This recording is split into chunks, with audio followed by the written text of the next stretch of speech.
Hey, it's the Flying Fiddler in the ancient Agora, and as near as I can figure, this is right in the middle of where the law courts were. So I'm going to talk about Plato. I've got my official ancient philosopher sandals on that I got in Athens during our honeymoon, so it gets me in the mood. They're pretty comfortable too, actually. Um, so I want to talk about Plato. I've been reading Plato for many years, and they can really learn a lot about politics and kind of how to think and how to analyze your life and political life and other things like that by basically by questioning. And if you question something or someone long enough and keep asking questions, well, what do you think? And then why is that? And then why is that? And then why is that? And then a couple questions in, most of the time people are like, I don't know. And so then we get to the assumptions that we have about all of our stuff. This is everybody. And that gets to the heart of why Socrates said that other people thought he was wise, because he would go around here in the marketplace and question the politicians. He would question the craftsmen, the artisans. He would question the poets. And basically, three or four questions in, which is all of Plato's dialogues are of the character of Socrates in a play form. And he walks up to somebody right here in the Agora and he'll say, hey, Mr. So-and-so, you know about justice, or you know about goodness, or you know about piety, or any one of these concepts that Plato liked to write about. And three or four questions in the dialogue, in the book, in the play, the character that Socrates is talking to realizes that he doesn't really know what he's talking about. And this causes a lot of anger and frustration for the people that Socrates is talking to. And that's eventually why he ended up here at the court. So we're going to talk about a dialogue today that Plato wrote with the character Socrates called the Apology. And I'll put a bunch of links in the description below. But one of my main sources for thinking about Plato and the Apology specifically is Pierre Grimes. I was first introduced to Pierre Grimes online when he was talking to Jeffrey Mishalov in the Thinking Aloud series, and I'll link those in the description below. But I just wanted to go over some of the notes and ways to think about the Apology. And these are from Pierre Grimes specifically. There's some information from some more traditional professors with more traditional, like down-to-earth views of what Plato means and what the Apology means. But I thought Pierre Grimes was right on the money based on reading the Apology myself. And basically what it is about philosophy in general. So Socrates is on trial for certain charges, and he's risking the death penalty. But he turns his speech in court, because first the two accusers get up and they talk about why he's guilty, which we don't have. The dialogue starts with Plato's writing of Socrates' defense. That's why it's called the Apology. But according to Pierre Grimes, and I agree, it's not a defense necessarily of Socrates. He spends a little bit of time defending himself and clearly stating that the charges are basically not genuine. They're lying about the charges for Socrates in specifically, and then he is able to prove that pretty quickly, and then he turns it around for defense or apology for philosophy itself, which is what he says he was doing. And he says it was a great good for himself, improving himself, and for improving the city and all the people he talked to, getting rid of false notions, basically getting rid of fake news and spin and advertisements. The parallels to our modern culture is really striking. That's why I like this information so much, because here's stuff that's 2,500 years old, 2,400 years old, and it directly applies to some of the major problems that we have in our modern society, which is people having false understandings about things, people not able to cut the BS and find the truth by asking questions and by having dialogues with one another. You know, imagine if two people sat down on both sides of the aisle and they were able to have an honest conversation. Like, yeah, and it even is kind of sad to think that even facts aren't, you know, facts are disputed in our modern society, which is kind of how far we've gone. But if you have a discussion between two people and they're just discussing facts and higher principles, like what is good, what is honesty, what is, you know, what is service, what is justice, you know, what is the right thing to do. And if you have these higher level discussions and higher level principles in an honest way, I think that'd be a really good step forward. And I think we need to teach that in our society. I think one of the ways that we might get back and right the ship and have meaningful discussions with people, especially on the other side of the political spectrum, is to quit the ad hominem and thinking that the person is bad for saying certain things, and just put the ideas that people are saying out of their mouths on the table, even on both sides. You know, on the left too, we can do this. But put the ideas and the words that are coming out of the mouths of people on a table, and sit back and sit not across the table from each other, but sit next to each other. You know, left and right and center and all that. Any different perspective. Sit on the same side of the table. Be friends. Be friendly, and ask each other questions. And you take turns. One person is asking questions to another, and then you switch, and that other person asks questions to another, and you're analyzing the issue on the table. And then hopefully at the end of the discussion, you can stand up, shake hands, and hopefully the BS has been cut away, and you get a core nugget of real wisdom or real knowledge. So anyway, what's the apology about? It's a defense of philosophy itself. And so what is philosophy? That's the question. And there's a quote here from the apology.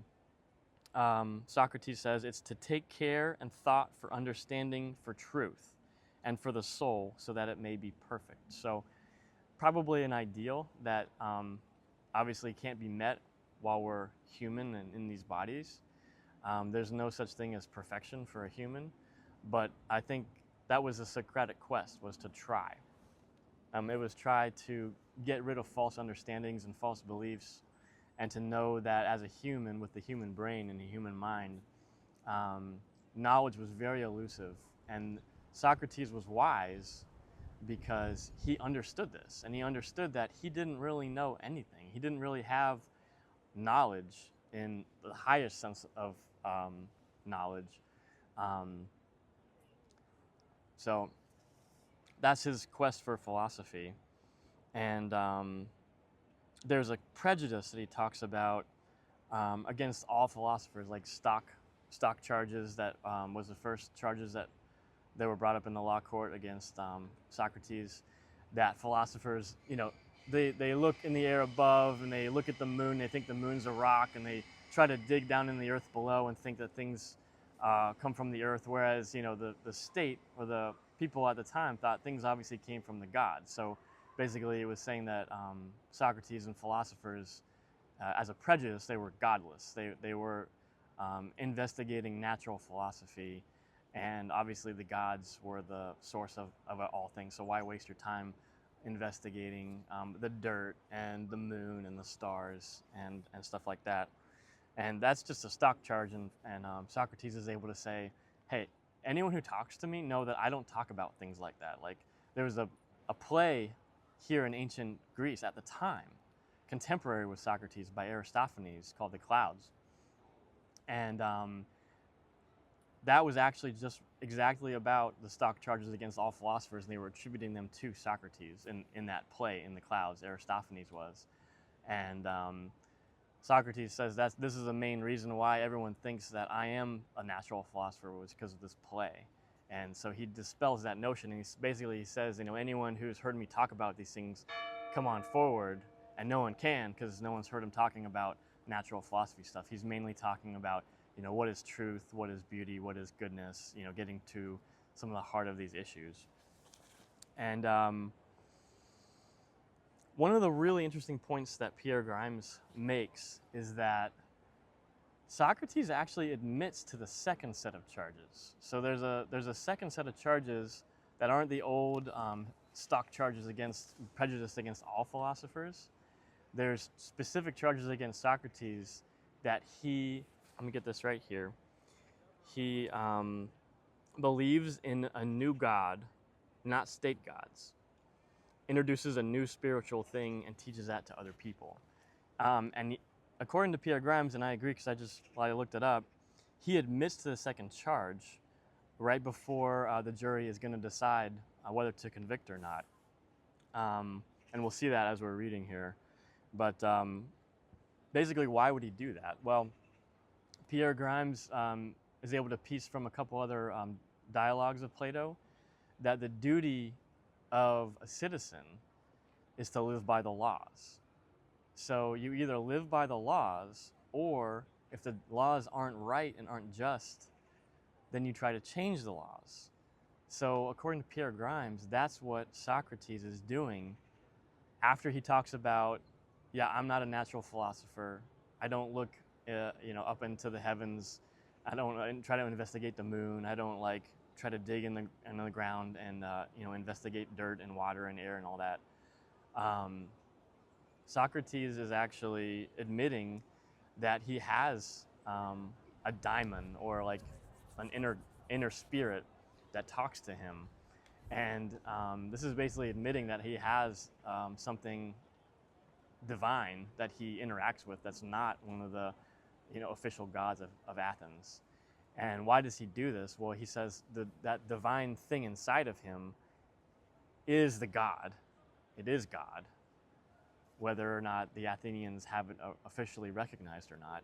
God is speaking through this spirit into him and telling him to be a philosopher, because Socrates was a soldier, and he says he was posted, and the general told him to, during war, the general would say, you stay here and you this is your mission, and you defend this area, and you can't be afraid of your death, you can't run away, you just have to do your duty.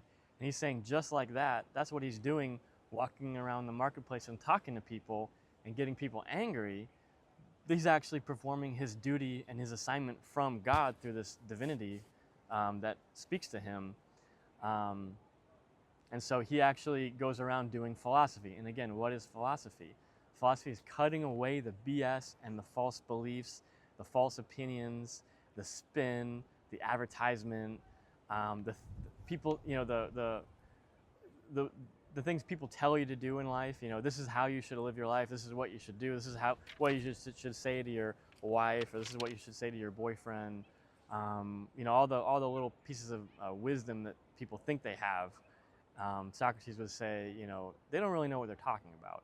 And I'm walking around and trying to figure out who actually has wisdom by asking questions and really questioning people and getting rid of false beliefs. And this is philosophy, and this is what I'm doing. And oh, by the way, it is a just thing to do. It improves the city, it improves people, it improves the lives, it improves the democracy. If people have to vote, you have to have people who can think clearly and get rid of the BS thinking. So that's why it's also really relevant to our modern society. Is we need to get back to learning how to sit down, have a discussion with people on both sides of any political question, and be able to cut away false beliefs that everybody has, and to really logically analyze what our beliefs are. Now, one of the things that's cool is this works in a totally practical sense, but I think one of the really interesting things for me is that if you think about the Socratic quest in a totally political or practical way, just becoming a better person, self-help, becoming a better person, becoming a better citizen, having a better society that makes better decisions in a democracy and votes better and has better laws. That's great. That's a good way to do it. But I also think there's a step above, on a more spiritual level, that I think Pierre Grimes and I think a lot of people would agree with when you talk about Plato and philosophy and the Socratic quest. It's not just improving yourself for practical purposes and having a better society, that's a great goal and it's a great benefit. But it's also spiritual. And I'm into Vedanta, ancient Indian philosophy, and I listen to Swami Sarapivananda from the New York Vedanta Society a lot. I have for years, and I've learned from him that there are different ways to be spiritual. These are coming out of ancient India, and I think they were present in Greece, 2,400 years ago, and they kind of are lost in our modern era where we just think that there's only really one way to be spiritual, and that's kind of through the Christian way of worshiping a God, or worshiping God, or worshiping Jesus. So according to Indian spirituality, there are different ways to be spiritual. And oh, by the way, you don't have to just pick one and stick with it, which is kind of what our Western kind of tradition with Christianity says. And that's why they destroyed all of the philosophy schools when Christianity got powerful enough. They wanted to be the only game in town. They wanted to be the only way to be spiritual was to worship God. And oh, by the way, you have to worship our God. It's not just any God, which is kind of what the ancient world was all about, was being tolerant and having many gods that they can worship from different places. So being spiritual, you can have worship of a God, and that's a great way to be spiritual. You can choose any tradition you want. It's great. I'm for all spiritual traditions. For any God that people want to worship is great. And that's called bhakti yoga. It's a yoga. It's a yoking. It's a spiritual purifying, and it's a way to become a better person in a spiritual sense. Bhakti, that's worshiping of a God, which is really what we have, and we think it really spirituality is in the West now. But there's other ways to be spiritual. There is meditation, which the West is awakening to and kind of embracing, and I am myself. I haven't really found my exact meditation yet, but I'm trying to. I'm trying to work through meditating and having that be a spiritual avenue for myself. And there's also what's called action yoga. And if you read the Bhagavad Gita, that's really what Krishna is talking about, is to release the results of what you do in life. Try your best, be in the battle, fight the good fight, do your best, stick up for yourself, do the right thing, work as hard as you can, but at the same time, internally, release the results of your actions. Have the results flow to the benefit of the society, the benefit of those around you, the benefit of God, the universe. So that's bhakti, is worshiping the God, and karma yoga, that's action yoga. That's a way to be spiritual in everyday actions in life. And then meditation is Raja yoga. That's a way to quiet the mind down and quiet the chatter, the chitta ritti nirodha, have the mind chatter quiet. That's another spiritual path, another spiritual way. That's very difficult, by the way. It's easy to say that, but it's really, really difficult. But then the other one that Plato is doing, the spiritual path that Plato has in our Western tradition, is knowledge yoga. It's a way of being spiritual with knowledge.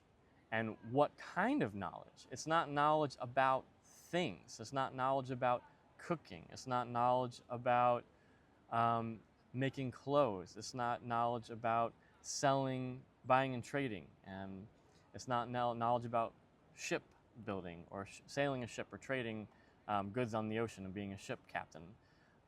This is knowledge about being itself. Like, what is this? What am I? What is the world around us? What is being? What is existence? And that is called jnana yoga in the Indian tradition, and that's what the Vedanta philosophy is all about, is jnana yoga, knowledge yoga. And oh, by the way, it really ties in with the Gnostics and Gnosis of the really old Christianity type. That was, they have the Nag Hammadi scriptures, and the scriptures that were buried and burned. That's why they burned the Library of Alexandria, was to get rid of a lot of this stuff, a lot of the other types of spirituality, because the Christians wanted to be the only game in town. They wanted to have bhakti yoga, which was worship of God, as the spiritual path. And oh, by the way, it had to be their God and their conception of God. And so they went on a quest, once they got powerful enough with the Roman Empire and Christianity became the official religion of the Roman Empire, they went after the philosopher schools, which were the jnana yoga of our Western tradition, which we've lost. And I think it's time that we kind of reclaim that a little bit. Again, why? For the practical benefit of democracies and improving yourself and doing your best in life and having the best societies with the best leaders, with the best laws, but also it's a spiritual path. Having knowledge and having the incorrect perceptions that we have cut away. For example, what kind of incorrect perceptions would we have that are cut away by looking into things? Well, the individuality that we have, and we think we're islands. I'm sitting here, I'm this body, and I'm not connected to anything else. Well, that's not true. I mean, I'm breathing every second, taking in oxygen from the air and releasing carbon dioxide. So my body is, can't exist without the space around it with the oxygen. And talking about a consciousness in ourselves, once you get down the gnosis path, the knowledge path, and I'm not saying I'm there, I'm just saying I understand kind of where it's going, because I have a long way to go. So believe me, I'm not trying to preach and say that I have all the answers and that I'm far down any of these spiritual paths. I'm not. I'm just starting on any of these spiritual paths. The knowledge and the cutting away of ignorance and false beliefs, from what I understand, you get to not only intellectual understanding, but you get to a everyday experiential and how to live your life kind of way. You get to an understanding deep down in your core that everyone and everything are one. And I think that's even I know that's what Swami with Vedanta is saying. Everything and everyone are one. One consciousness, one being, one existence, one big bang. We were all one. There was consciousness. It evolved into many, appearance of many, what appears to be many people, many things, many animals, many ideas, and we have this conflict, and we appear that we don't agree and we're not one, and we try to grab everything we can for ourselves and for our family. But knowledge yoga, jnana yoga, gnosis, that would be going back to the understanding that we're all one. We're all one being. We're all one existence. We're all one consciousness. And if that isn't spirituality, then I don't know what is. So if you can live your life like that, I think that's even, if you go back to some of the original teachings of Jesus, I have to learn more about it. And especially if you include some of the, Gospels, like the Gospel of James and some of the other Gospels from the Nag Hammadi texts that were excluded from the canon, from the official canon of the Christian church. I think that's what Jesus, you could make a good argument that that's one of the things that Jesus is saying. He's saying that we're all one, peace, love, tolerance. Treat your neighbor as yourself, because guess what? That is yourself. That is your consciousness. That you were one at the Big Bang when, everything was a tiny little single point with no differentiation. It's the same thing now. There's been an expansion that physics will talk about, and but fundamentally you can't get many from one. If we were all one little point at the Big Bang, it's still one little point. There's just a lot more going on. And so knowledge yoga, Gnostics, Gnosis, Jnana yoga in the Indian tradition, Vedanta. I'll link Swami videos below too, because it is directly related to what Socrates is doing. So I'll get into the apology here. It's going to be a long video. It's a deep dive. Stick with me here if you're interested in this kind of thing. If you're not, that's okay. But what I have written on my Plato book, this is also from Pierre Grimes. Yeah, I remember there's one, I'm not sure what dialogue it is, but there's one Plato dialogue where he says that when two people are talking and asking questions and cutting away the BS and getting rid of false beliefs and false opinions And it's okay not to know what something is, but if you're knocking away what things aren't, that's actually some of the most important things to do. He says that if you're in conversation, in a dialogue like this, he said, there's gonna be a spark, like two stones hitting together, like a flint hitting steel. And that spark is the thought in your mind that's very fleeting. Like if you think about a spark, it lights up and it flies away from its source, and then eventually it just, pew, it peters out.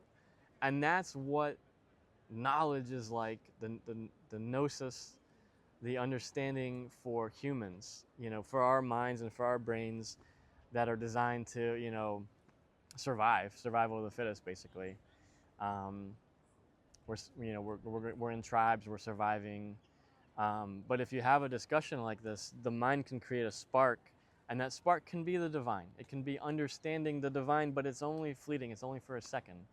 So Plato is the Western jnana yoga, the gnosis, the knowledge yoga. It's a spiritual path of knowledge and of wisdom. So wisdom, Socrates would say that wisdom is knowing that you don't know. So basically being open to everything and questioning and getting rid of false beliefs and false opinions, that's wisdom. But also gnosis, knowledge of what? What are we talking about here? Again, remember we said it's not knowledge of specific things like how to plant trees, how to plant crops, how to bake bread. These are the things that how to fly an airplane. These are the things that are knowledge of specific things that we can see with our eyes and touch with our hands. But gnosis, jnana, is knowledge of being itself. Knowledge of, if you want to call it God, the universe, of everything, of that single point. Think about the Big Bang when everything and everyone was a single point. It's knowing that. What is that? What is being? What is existence itself? What is the ultimate reality beyond space and time? Even before the Big Bang was created, they don't think there was space, that there wasn't time, in the sense that our brains can think about space and time. So what is being and existence and consciousness beyond space and time? That's what knowledge yoga is getting at. So what does that do, or how does that relate to what Socrates is doing? And this is also from Pierre Grimes, and it was a really good insight. So if you talk to, or if you listen to Swami at the Vedanta societies, his jnana yoga, his knowledge yoga, is very much a product of the same kind of thing, like sitting down and thinking and taking away layers of, okay, existence and reality is not this, it's not that, it's not this, it's not that. And you get to kind of a core where you can't really say what it is, but you've said a lot of things about what it's not. And how does that relate to Socrates and the Socratic quest and what Socrates was doing, what Plato was doing through the character of Socrates?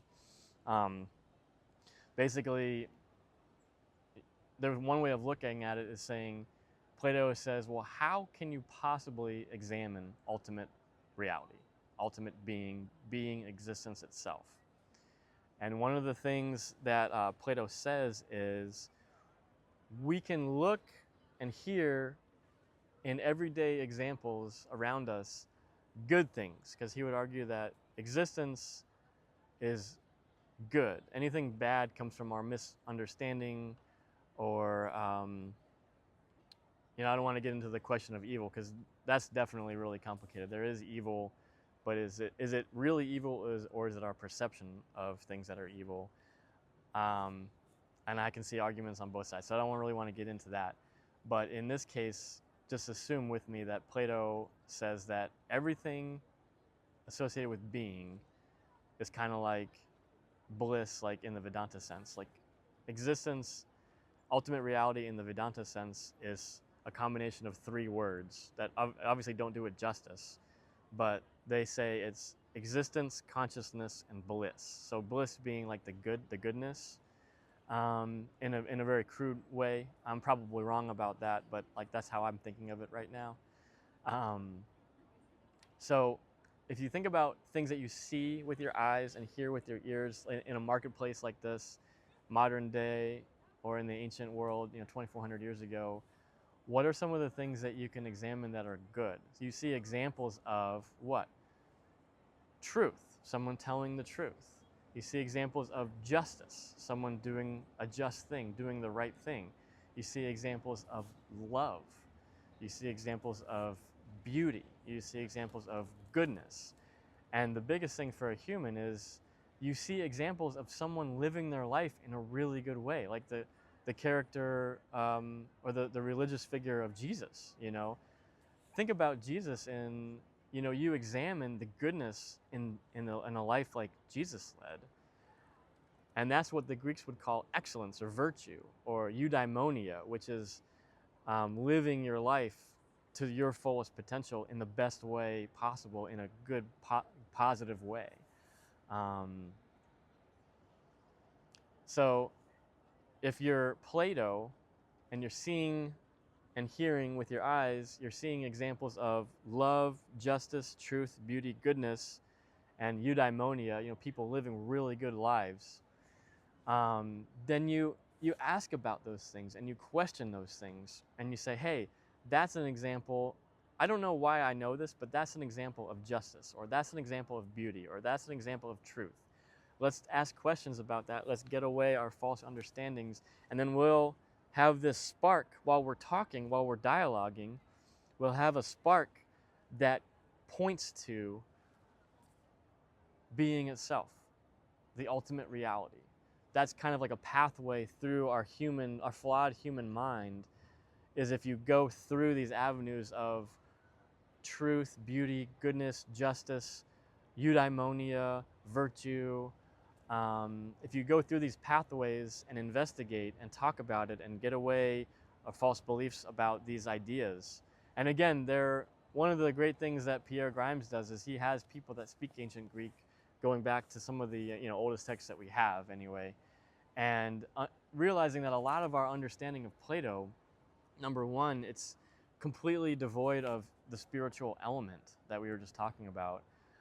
It's way more taught as a practical thing, but yeah, it's definitely something that's really complicated, and there's a spiritual element, and that's been lost. Well, if you go to university and colleges and you learn Plato, you don't get taught that there's a spiritual element to all of this too, and that's what Plato was getting at with the love, the justice, the truth, the beauty, the goodness, the eudaimonia. And oh, by the way, he says that the forms, talking about forms like an ideal world or some kind of a separate place where forms exist, that's a complete mistranslation of the words that they use in Plato. Pierre Grimes talks about, they use the word ideo, which is just basically just that. It's mental things, mental ideas, mental existence. But it's not forms that exist in some other realm that everything here is like trying to strive and trying to copy. It's here right now, living this life. Like when you see truth, when you see beauty, when you see goodness, that's a spark of the divine, and investigate that. That could be a human's mind's path on the jnana yoga path, on the knowledge path, to know the divine, to know being, ultimate reality itself. Anyway, so if that makes any sense, that was my first attempt at talking about Plato and some of the interesting spiritual aspects of Plato and why I like Plato so much. So let's see here.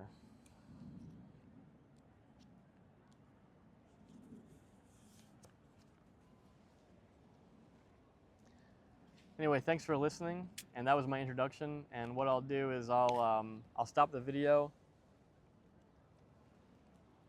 and I'll make a second video where I'm down off my soapbox, and I'm just reading the Apology here in Athens, in the ancient Agora, at the spot where the Apology actually took place. So that'll be the next video.